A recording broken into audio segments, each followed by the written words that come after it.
It's time for us to bring to you what the papers are saying. The front pages of the dailies this morning, our very first paper on a Wednesday morning has got to do with this: Nigeria. Know the truth.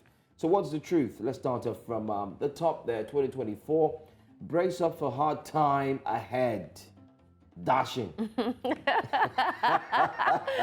I had to mention I your feel name. attacked. Like, Brace up for hard time. You don't read these headlines in a calm manner. You need to add some aggression because it is an aggressive headline.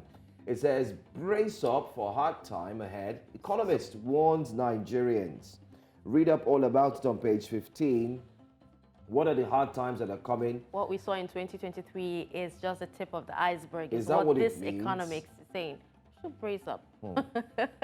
Anyway, the big story there, Plateau governor grieves as death toll in Christmas attack hits over 115.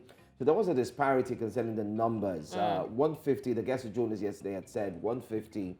Correspondent has said there were numbers being thrown up and down, in and out, somewhere here and there. And I did even see someone who said it was 250. I was like, haba. Oh, come on. You know, so the number, according to the governor himself had come out yesterday to say it is 50. Oh. Yes, he said 50, and then later on, I think the first 55. number I actually saw was 76. The governor himself, I mean, Said 50. I had said Okay. 50 and so on, but now it's 115. Don't forget, the search was still ongoing as at a few hours, this time on Breakfast Central, while the security operatives were combing the forest, the thick areas of the forest, and they said they kept seeing more bodies. Quite sad that we're talking really, about really this sad. on Wednesday morning. Very pathetic.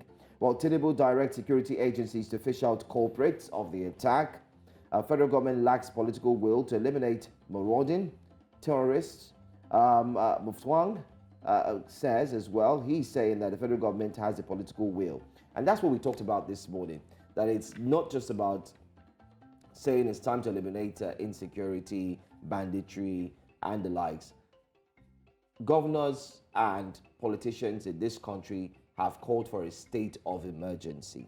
And they've said it's high time we pause on every other thing that we're doing in that state and make it a point of focus, or a priority, or a point of concentration. Let everybody now look at this issue and deal with it. Decisively. Decisively. That's just you it. know, and that's what the governor is saying. So and I think other governors as well, they need to key into that and do this at the same time, so we nip the whole insecurity thing in the bud in Nigeria totally. I mean, we do have a porous border. If you take a look at how broad the northern part simply is, see how wide it is, and then are you saying we don't have the boundaries capacity to tackle that as well? Yeah, you know, Nigeria definitely does. back then you did have the security operatives who would hold a press conference and detail every single strategy they want to use, which that, of course, received knocks from the public and a few members who were into security issues. They said, you do not tell your enemy your next move. Exactly. But then again, let's see what the current chief, let's see what others have under their sleeves. Hopefully, they'll be able to bring forth a proper result on this. Can Northern Governor Senators condemn attacks, seek probe? Let's quickly take this one. Edo 2024, Obaseki, Shuaibu feud reflects in budget as governor gets 19 billion naira, deputy 300 million naira. SSG 80 billion naira. You know, the case of Obaseki and have they settled? Is like, You know, that is what you see on the front page. They've settled. They've settled. Oh, that's a good thing then. Kind of like reminds me of, you know, a senior brother and a younger one who's being, you know, very No, theirs was obstinate, actually quite funny. stubborn. The brother says, "I've told you, you don't listen. Don't worry." I'll And when the punish you parents for that. share the money for them to take care of themselves at home, probably the parents drop like 100 naira. The brother says, "Take 1 naira." That's exactly what. Exactly. That you want to be stubborn, right? You Take 100 naira. That's fine. Go and buy yourself something.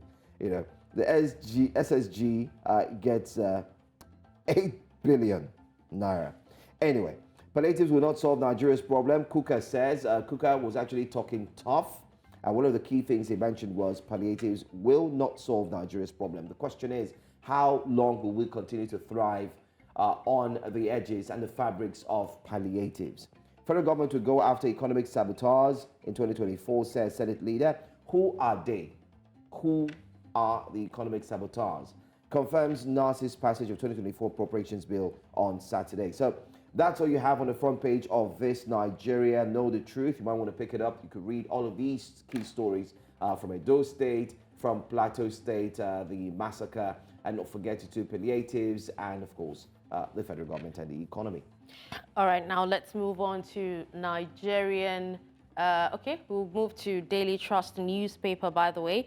So talking about Daily Trust newspaper, we're just talking about insecurity now, and we have a story there that says Tudunbiri finds unity in Christmas celebration amidst mourning. And I read that piece, and it was such a beautiful piece. You know, you had the Muslims and the Christians, you know, together in church on Christmas Day. You know, they all worship together. And this is what we're talking about unity. You know, I seem to remember when, you know, it seemed like everything was against the citizens of Nigeria at one point. And I don't remember what happened at that time, but there was a time where the Muslims would actually be praying and Christians would actually surround them to protect them. And the same thing happened as well. Especially so, you in know, the north. I yeah, in the north. An incident as well. What state? I think it was Kaduna, if I recall, in that front page of the newspapers at that time. But then again, you know, so oneness, unity is what we actually ask for. We also have another story talking about 2023. How fast data depletion, bad network, slow 5G dominated Nigeria's telecom sector. I agree. Oh, I am a victim. We actually thought 5G would come with, you know, as a savior to the network issues, you know, that we were having. But it seems it became worse, even with the 5G network. I have one question. Why is everything different when it comes to Nigeria? After spending so much money? Yeah, installation. You know, people were literally, you know, selling off their 4G phones that were not 5G, you know, enabled, so they could get a 5G phone and be able to enjoy and gain access to the 5G network.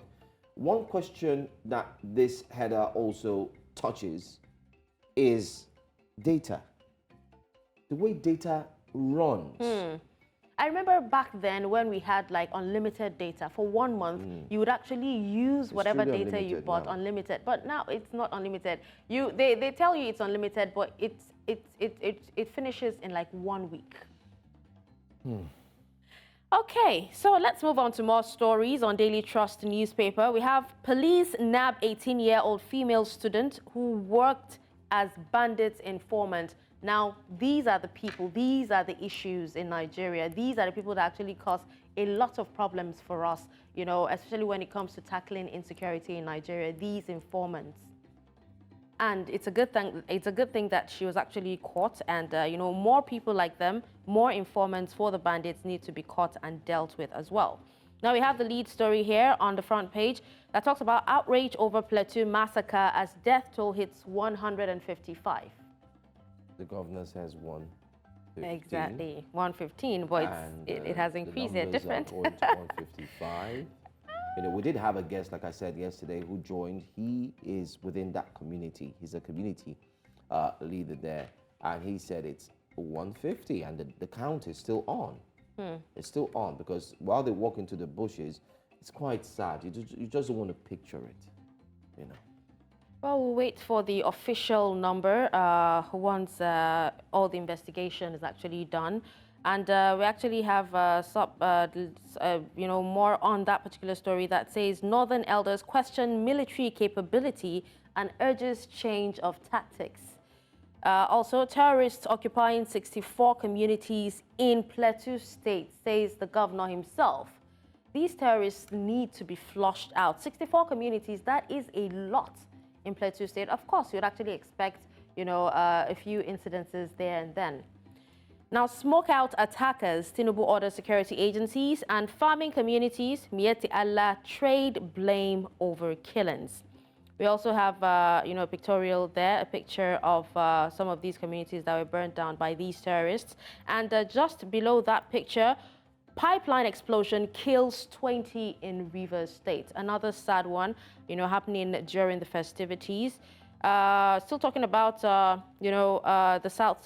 Smugglers forfeit 3 billion naira vehicles in 9 months despite a ban.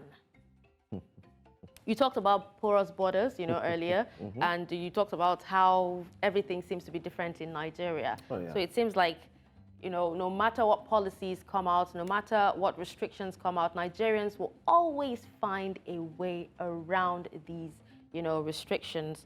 So hackers stole 2 billion naira in cryptocurrencies in 2023, and that is according to reports. Now, finally, we have traders lose millions as fire raises Kano markets. The number of fire incidences in markets is becoming alarming. This year alone, there was fire in Maiduguri markets. There was fire in Kano again. That's one of the Kano markets. There was fire in Nasarawa as well. Almost, you know, so many states in the north. Popular market in Jos as well. There was fire.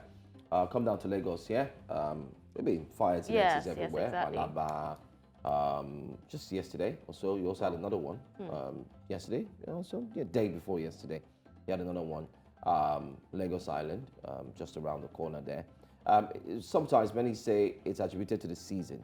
Whenever there's Harmattan, you do have more fire incidences, especially towards the end of the year. But we do realize that some of them that happened did not only happen during the Harmattan. It happened during the rainy season. During the rainy season as well. So it's indeed chaotic. Anyway, you've taken the Daily Trust. Let's quickly run along with another newspaper this morning and see what the front page is saying. Independence, Daily Independence is what we're looking at. Let's start from the top. It says security experts, MBF, I beg your pardon, lawyers suggest ways to end Plateau killings. So they've made suggestions. So we're talking about security experts. We do have some of them who join us here once in a while, and we will be talking to one of them in the course of the breakfast show for this second hour. Security is indeed a key and major issue we must talk about. Most importantly, for the past years, especially during the former president Muhammadu Buhari's tenure, we saw a lot of killings and so on. And one of the papers did justice to it by breaking it down in numbers on the death toll that affected the 4-year administration and then the total of the 8-year administration. Federal government will go after economic saboteurs next year. Senate leader says the saboteurs must be brought to book. Insists NAS will pass 2024 appropriation bill December 30. So get ready to be happy because the appropriation bill will be passed. And of course, things will become soft. Okay. In the words of a fellow friend of mine who says things will be soft. All right, so let's take a look at another one. Tinubu asks security agents to go after perpetrators. Northern governors, senators say culprits must face justice. Police confirm killing of 96 persons, burning of 221 houses, and the like. So we have so much for you to consider on the front page of Daily Independent. So you could do us a favor.